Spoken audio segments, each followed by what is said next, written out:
How to download music from YouTube to MP3.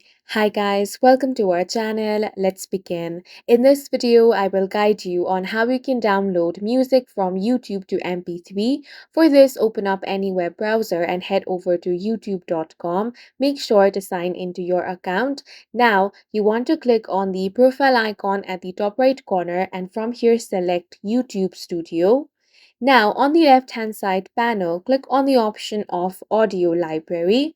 All of the audios will be displayed in the audio library.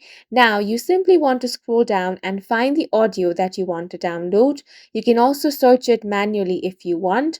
Here you can find all the information about that audio, including the license type, genre, artist, and much more.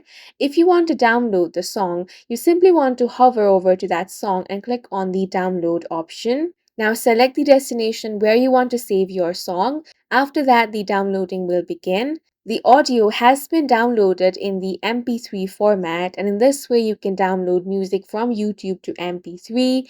And that's it for this video. If you found it helpful, please make sure to hit the like button and subscribe for more videos like this.